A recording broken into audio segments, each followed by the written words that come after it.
O derby paulista não é apenas um jogo entre Corinthians e Palmeiras. Ele é uma das maiores expressões da história do futebol brasileiro e um reflexo direto da formação social, cultural e esportiva do estado de São Paulo. Para entender por que esse confronto se tornou tão importante e tão disputado, é necessário voltar ao início do século XX, quando o futebol ainda dava seus primeiros passos como esporte popular na cidade. São Paulo vivia um período de intensa transformação, marcado pela industrialização acelerada, pela chegada de milhares de imigrantes e pelo crescimento de uma classe trabalhadora que buscava identidade, lazer e pertencimento. Em 1910 nasce o Corinthians, fundado por operários no bairro do Bom Retiro, com uma proposta simples, mas poderosa: ser um clube do povo, acessível, popular e representativo. Poucos anos depois, em 1914, surge o Palestra Itália, criado por imigrantes italianos que encontraram no futebol uma forma de preservar sua cultura, fortalecer laços comunitários e conquistar respeito em uma nova terra. Desde o primeiro encontro entre esses dois clubes, o futebol deixou de ser apenas um jogo e passou a carregar significados mais profundos. O derby nasce como o choque de histórias diferentes, de origens distintas e de sentimentos intensos,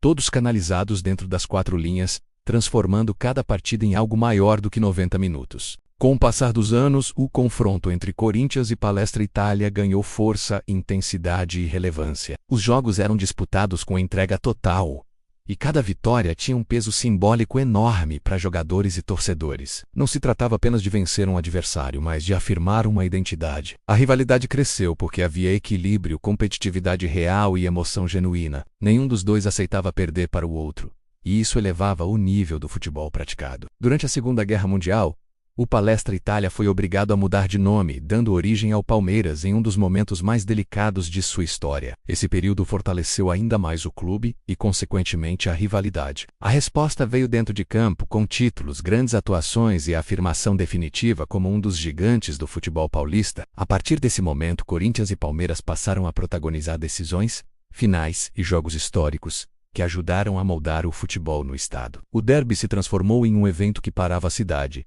dominava conversas, dividia famílias e criava memórias que atravessavam gerações. Não importava a fase de cada time. Quando havia derby, tudo se igualava, e o futebol paulista ganhava seu palco mais intenso. O que tornou o derby paulista tão especial ao longo de mais de um século foi o fato de que, apesar da rivalidade extrema, ele sempre teve o futebol como centro. As provocações existiam, a tensão era constante, mas o confronto permanecia essencialmente esportivo. O adversário era alguém a ser superado dentro do campo na alforra dele. Essa característica foi fundamental para o crescimento do futebol paulista, que ganhou público, identidade, cultura de arquibancada e relevância nacional. O derby ajudou a formar ídolos, revelou grandes jogadores e elevou o nível técnico das competições. Ele mostrou que a rivalidade, quando bem canalizada, não destrói o esporte, mas o fortalece. Durante décadas, Corinthians e Palmeiras ensinaram, mesmo sem intenção, que diferenças profundas podem coexistir quando organizadas pelas regras do jogo. O clássico se tornou um símbolo de competitividade e paixão,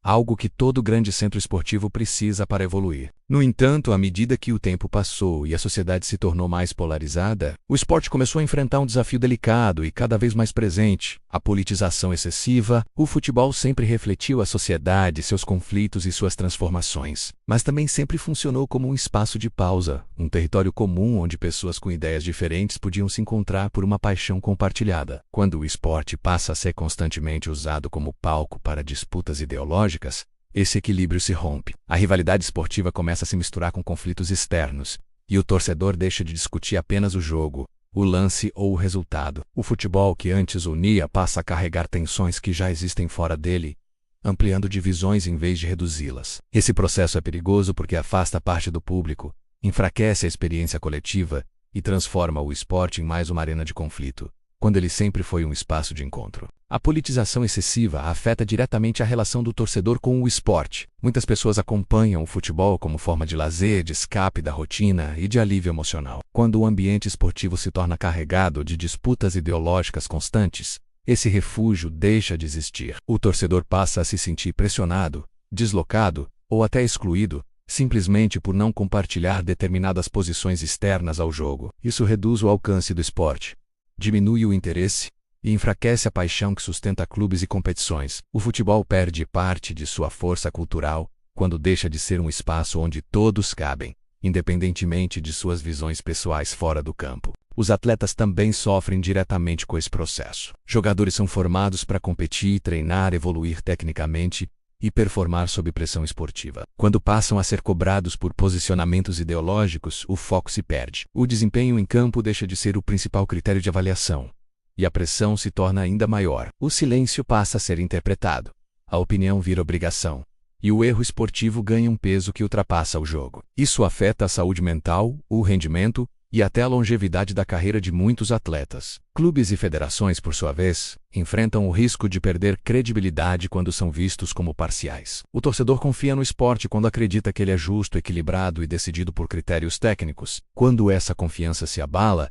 decisões passam a ser questionadas, resultados são desacreditados e o espetáculo perde valor. É nesse ponto que o derby paulista se torna um exemplo poderoso do que o esporte pode e deve preservar. Ao longo de mais de 100 anos, Corinthians e Palmeiras representaram histórias diferentes, atravessaram momentos de tensão social e viveram transformações profundas na sociedade brasileira. Ainda assim, o que manteve essa rivalidade viva foi o compromisso, consciente ou não, de resolver tudo dentro de campo. O derby sobreviveu porque nunca deixou de ser, antes de tudo, futebol. Quando a bola rola, o que importa é a estratégia, a entrega, o talento e a história que está sendo escrita naquele momento. É essa essência que faz o clássico atravessar gerações sem perder relevância. O grande risco da politização excessiva não é o debate em si, mas a perda gradual da essência do esporte. O futebol não precisa ignorar o mundo ao seu redor, mas também não pode ser dominado por disputas que não pertencem ao jogo. Quando isso acontece, o esporte deixa de ser universal e passa a ser fragmentado. O derby paulista ensina que rivalidade não precisa virar ódio, que diferença não precisa virar exclusão,